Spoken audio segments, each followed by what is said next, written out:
Hola a todos, bienvenidos a este espacio de aceite y vino para el alma herida. Soy Ricardo Martínez, les hablo de la ciudad de Bucaramanga. Espero que se encuentren bien y muy agradecido por saber que comparten el programa y estos cortos temas a otras personas. Hoy quiero cerrar este ciclo de romper las imágenes que nos hemos hecho de Dios y que nos han empequeñecido en nuestro crecimiento a la vida espiritual. Hay una frase en el Evangelio de Juan, capítulo 16, versículo 7, que contiene una verdad muy hermosa con respecto a cómo Dios se muestra en la vida del hombre. Jesús dice a sus discípulos: yo os digo la verdad, os conviene que yo me vaya, porque si no me fuera, el Consolador no vendría a vosotros, mas si me fuere, os lo enviaré. Jesús no es en modo alguno obstáculo a la venida del Espíritu Santo, pero sí puede serlo el concepto que los discípulos se han formado de él. Ellos necesitaban romper esa imagen de Dios que tenían en Jesús para progresar o para avanzar más en el crecimiento y la comunión con Dios, para aportar algo más al mundo. Pablo conoció a Jesús de una manera diferente como lo conocieron los discípulos, ya lo he dicho en otro tema. Los discípulos se habían fijado en una imagen de Jesús en la carne. Pablo conocía a Jesús resucitado y Pablo dice: debemos avanzar en ese conocimiento de Dios. Jesús ha sido para estos discípulos un personaje tan concreto que su recuerdo, su figura, su rostro, esa voz de Cristo condicionaban y limitaban la manera de encontrar a Dios en sus vidas. Y para que venga el Espíritu con una experiencia más íntima, más arrolladora, ellos deben abrirse a una nueva idea de Dios. Tienen que superar la única imagen que hasta ahora a la que ellos se habían aferrado. Por eso, por eso ha de marcharse Jesús. Es el mismo quien ha de volver, el Espíritu. Pero si no se marcha en una forma, pues no va a volver en la otra. Me hace pensar que Dios ha de marcharse para que venga Dios. Y parece un juego de palabras, pero tiene su intención. Ese es el proceso como se forma la espiritualidad y la verdadera adoración. Y es entender un poco más las cosas que vienen de arriba. Llega un momento en que el Espíritu Santo, después de llenar el alma con sus dones y recrearla con esa comunión con Dios, como Jesús lo hizo con sus apóstoles en la suya, dice también que en todo el amor de su presencia y todo el ministerio de esa divinidad, Jesús dice: si no me voy, el Padre no vendrá a vosotros. Si imaginamos siempre a Dios de la misma manera, por bella y verdadera que sea, no podemos recibir el don de las maneras nuevas que Él nos tiene preparadas. Si Dios no se va, Dios no puede venir. Y hay que hacer una advertencia importante aquí. Ese proceso de entrar y salir, de tomar y dejar, le pertenece solo a Dios y no al hombre. Es Dios quien actúa, se da a conocer, se revela. Al hombre no le toca provocar el cambio o experimentar por su cuenta con distintos modelos, con una experiencia u otra, para poder decir que las conoce todas y entonces ya puede conocer a Dios. Es decir, no se trata de ir tras experiencias, y hay muchos ofrecimientos de experiencias espirituales que se hacen de tipo carismático, otras de tipo místico y todo esto.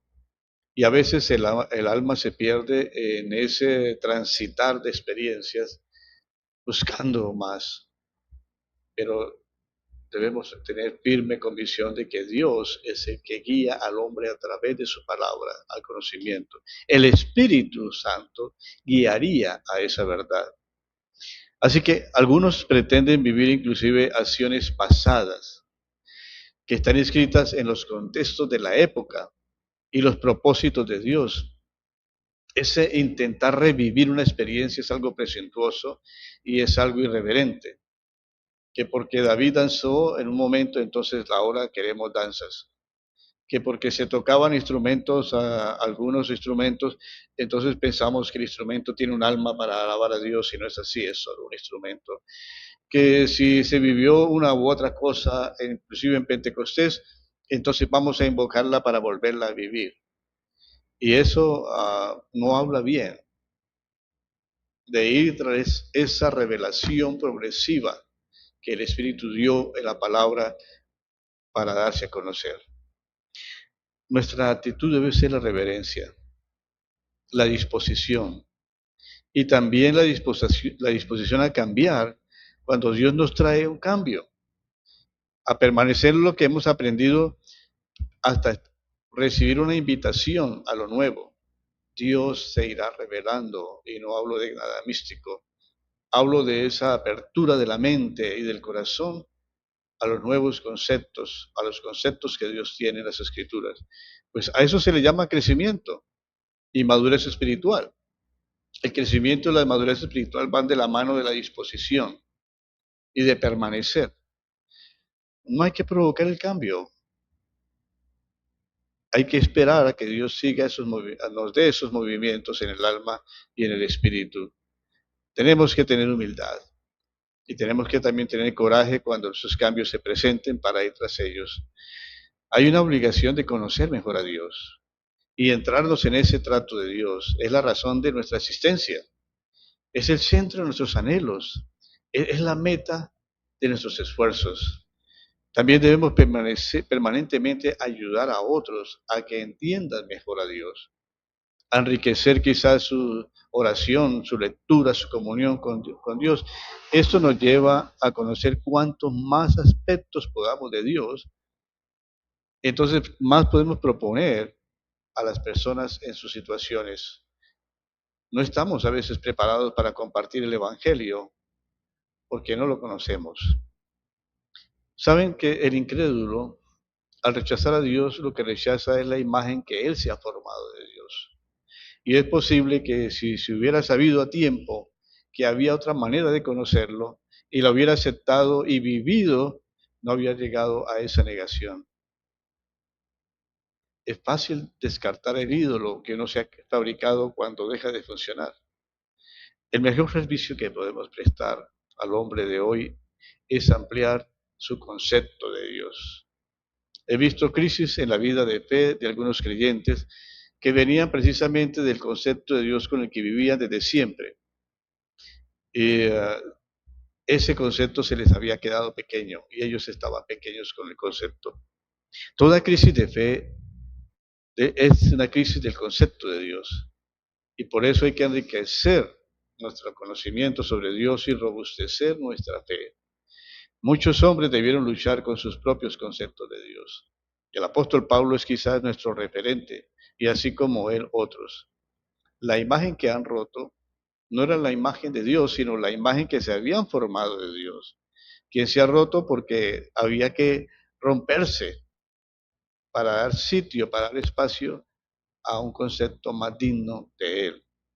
Finalmente debo decir como conclusión a esta serie de temas que hay que dejar a Dios ser Dios.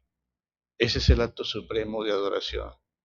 Era necesario que Jesús partiera para que el Espíritu Santo hiciera su tarea, encarnarlo en nuestras vidas. Y esa obra es hasta el fin de la existencia de cada creyente. Pablo le escribe a los Gálatas en el capítulo 4, versículo 19. Oh, mis hijos queridos, siento como si volviera a sufrir dolores de parto por ustedes, y seguirán hasta que Cristo se forme por completo en sus vidas. Gracias por atender el tema y bueno, mientras pasa el día, estemos contentos en el Señor.